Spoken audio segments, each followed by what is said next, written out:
25শে December তুলসী পূজন দিবসে প্রায় 200 মানুষকে শীতবস্ত্র উপহার দেওয়া হলো। বৃহস্পতিবার ডোমজুড়ের বেগবি চৌরাস্তায় বিজেপির জগৎবল্লভপুর 4 নম্বর মণ্ডলের পক্ষ থেকে অনুষ্ঠানের এই উপহার তুলে দেওয়া হয়। প্রাক্তন প্রধানমন্ত্রী অটল বিহারী বাজপেয়ীর জন্মজয়ন্তীর এই দিনটিকে সারা দেশে সুশাসন দিবস হিসেবে পালন করে বিজেপি। তাই সুশাসন দিবসের দিনে মানুষের হাতে উপহার তুলে দেওয়ার রীতি মেনে এদিনের এই অনুষ্ঠান বলে জানান বিজেপি নেতৃত্ব। এদিনের অনুষ্ঠানে উপস্থিত ছিলেন বিজেপির স্থানীয় নেতা অনুপম ঘোষ, স্বপন বৈদ্য, আশিস হুদায়ত এবং বিজেপির 4 নম্বর মণ্ডলের সভাপতি চিরঞ্জিত ঘোষ।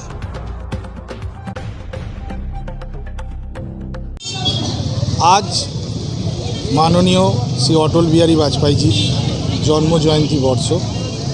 সেই উপলক্ষে যেভাবে সমাজে দরিদ্র মানুষের সংখ্যা বা তাদের একটু সামর্থ্য নেই যে শীতবস্ত্র কেনার, তাই ভারতীয় জনতা যুব মোর্চার পক্ষ থেকে এই ক্ষুদ্র প্রয়াস করা হয়েছে যে তারা এই শীতের দিনে যে যদি একটু কম্বল গায়ে বা কম্বল দিয়ে তারা শুতে পারে, সেই জন্যই আমাদের এই প্রোগ্রাম। সেই চেষ্টাতেই আমরা তাদের পাশে দাঁড়ানোর জন্য এই প্রোগ্রাম করেছি।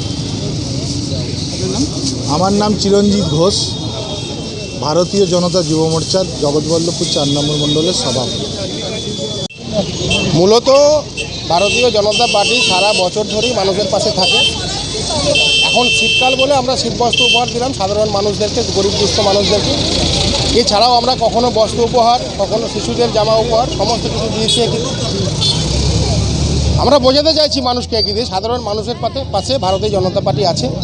এবং আমাদের বর্তমানে কেন্দ্রীয় সরকার যে চলছে একই, কেন্দ্রীয় সরকার সাধারণ মানুষদের জন্য আপনার 74টা প্রায় প্রকল্প আছে, যে প্রকল্পগুলোর দ্বারা সাধারণ মানুষ উপকৃত হয় একই।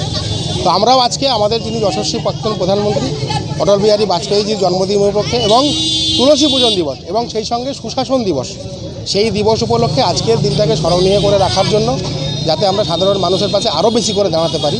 আগামী দিনের যে 26-এর যে নির্বাচন, সেই 26-এর নির্বাচনে সাধারণ মানুষকে নিয়েই আমরা সেই নির্বাচনের বৈতরণী পার করতে চাই। তারই উদ্যোগে আমাদের আজকের এই আজকে আমরা 300-র ওপর মানুষকে বস্ত্র দিলাম এবং আগামী দিনে আমাদের আরও ইচ্ছা আছে প্রত্যেকটা অঞ্চলের বিভিন্ন জায়গায় 4 নম্বর মণ্ডলের যে 4টে অঞ্চল আছে, সেই 4টে অঞ্চলের বিভিন্ন জায়গায় আমরা এই শীত বস্ত্র প্রদান করবো আর কি। এই অঙ্গীকার আমরা নিয়েছি। আমার নাম আশিস কুমার হুদাতি, প্রাক্তন মণ্ডল প্রেসিডেন্ট এবং বর্তমানে শ্রীরামপুর সাংগঠনিক জেলার এক্সিকিউটিভ মেম্বার।